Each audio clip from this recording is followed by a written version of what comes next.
Día histórico para El Salvador. Se ha llegado a un año sin homicidios de forma acumulada durante la gestión de Nayib Bukele. Y no es poco, tomando en cuenta lo que se ha vivido desde que el flagelo de las pandillas terroristas surgió, arruinando la vida de la mayoría de salvadoreños. Los más jóvenes no tienen idea de cómo se vivieron los inicios de ese flagelo y el desarrollo de esa pesadilla. Para eso hablaremos un poco de historia para darle inicio a este video e ilustrar a los que no lo vivieron. Iniciemos. La idea de territorialidad siempre se escuchó en los barrios y colonias pobres de San Salvador en los años 80 y 90, ya que individuos con reputación de ladrones llegaban a robar a las colonias vecinas, y eso ponía cierta tensión entre vecinos de esos suburbios, pero nunca escaló a violencia desmedida ni nada que se le pareciera. Cuando llegaron los primeros pandilleros deportados de Estados Unidos a principios de los 90, la situación empezó a cambiar y se intensificó el raterismo. Al caminar por zonas donde estos sujetos se encontraban, te robaban la gorra o los zapatos o algo de valor que pudieran vender donde personajes conocidos como topeteros. Luego el accionar de estos delincuentes mudó su escenario a los buses, donde te quitaban el reloj, la cartera, joyas o cualquier cosa de valor. Así comenzó a degenerarse todo ante la mirada pasiva de las autoridades. El efecto de esa tolerancia absurda, donde se le dio garantías excesivas a menores de 18 años, fue el surgimiento de las pandillas estudiantiles. Y los primeros hechos se dieron cuando las instituciones públicas y privadas realizaban sus juegos intramuros. Durante esos eventos, los locales o anfitriones eran asediados por estudiantes de otras instituciones para robarles las camisetas y los cinturones, para luego exhibirlos como trofeos. Posteriormente se dieron las batallas campales con piedras, aspirómetros, navajas y machetes en el centro histórico de San Salvador y sus alrededores. Los parques como el Hula Hula, Centenario, Libertad, etc., eran reclamados como territorios por estos vándalos. Los protagonistas de estas trifulcas eran dispersados tibiamente por la policía, pero sin ningún efecto ejemplarizante, porque las ONGs y sectores políticos de izquierda alegaban que dicho comportamiento delictivo era producto de la descomposición social, la falta de educación y oportunidades, lo cual no era mentira hasta cierto punto. Este discurso fue la excusa perfecta para que la autoridad no pusiera orden ante la anarquía que empezaba a germinar en las calles de San Salvador y usarlo después como instrumento electoral. A su vez, esta instrumentalización política hizo que el sistema judicial fuera cada vez más débil, llegando al punto de lo absurdo y permisivo. Con los años, el centro histórico de San Salvador empezó a dejar de ser el punto rojo o lugar más peligroso, y el crimen y desorden inicia su diseminación hacia los suburbios capitalinos y otras ciudades y pueblos del país. La delincuencia fue transformándose en crimen y se esparció como la metástasis de un cáncer social que día tras día cobraba un precio muy alto, precio que ni todo el dinero del mundo sería suficiente para mitigar el dolor de cada familia salvadoreña.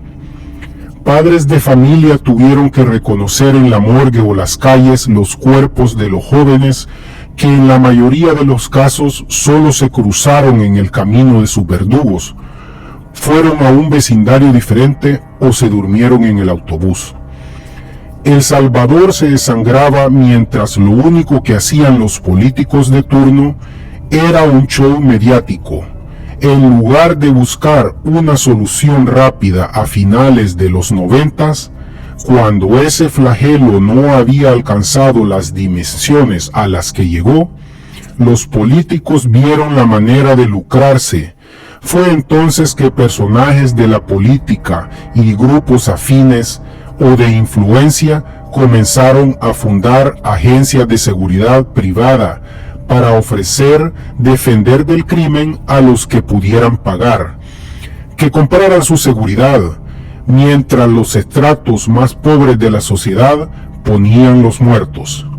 Implementaron subliminalmente una especie de ley al estilo "sálvese quien pueda pagar". Se llegó a tal impunidad y anarquía que se registran hechos terroristas verdaderamente escalofriantes. En 2010, después de 4 presidentes y 7 directores de la PNC, suceden 2 trágicos sucesos que conmocionaron a todo el país. El primero, al que haremos mención, fue registrado con la cámara de un teléfono celular de un periodista y que luego fue replicado por los medios de comunicación. El fatídico hecho fue el asesinato en plena vía pública de Carlos Francisco Garay Granados, alumno del Inframen, quien recibe 4 puñaladas a las 5:30 de la tarde del día 11 de marzo de 2010. Murió 2 horas después en el Hospital Rosales. Su asesino fue Jonathan Alexander Durán, de 17 años de edad. Carlos Francisco no fue la única víctima. Hubieron decenas, estudiantes de otras instituciones como el ITI, Liceo Stanford, Instituto San Martín, la ENCO, etc. Pero este caso fue uno de los más simbólicos y del cual se encuentra aún información para que se compruebe lo que estamos expresando. El segundo hecho, y uno de los más crueles y bestiales perpetrados por los pandilleros terroristas, fue la quema de un microbús de la Ruta 47 con pasajeros a bordo. La unidad de transporte con recorrido hacia el municipio de Mexicanos fue interceptada el 20 de junio de 2010. 17 personas perdieron la vida. Fueron calcinadas sin ninguna piedad. Según testimonios de testigos, el que trataba de escapar fue acribillado a tiros. Esa masacre sacudió a todo el país y volvimos a escuchar los discursos de que la justicia haría pagar a los terroristas. Pero pasaron 2 presidentes más, con sus respectivos ministros de seguridad y 5 directores de la PNC. Sin embargo, las masacres, las desapariciones y el desplazamiento forzado interno nunca fueron detenidos. Al contrario, se recrudecieron.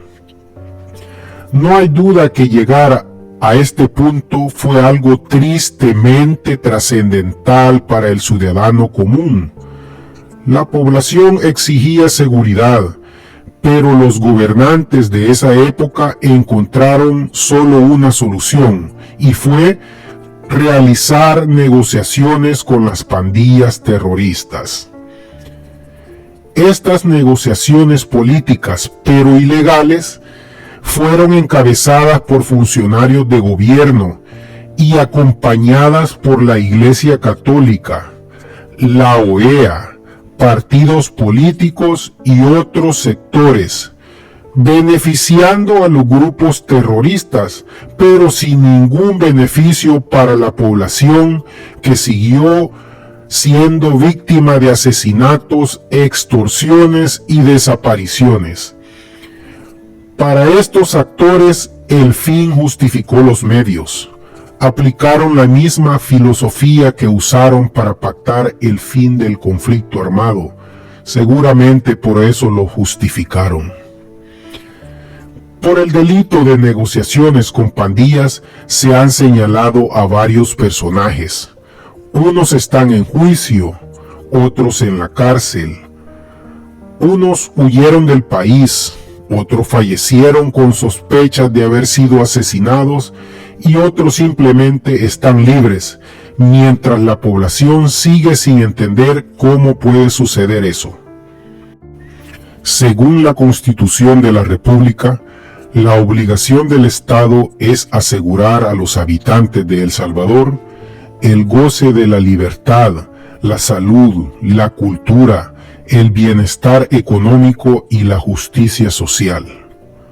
¿Dónde quedó el cumplimiento de ese mandato constitucional durante todo ese tiempo atrás?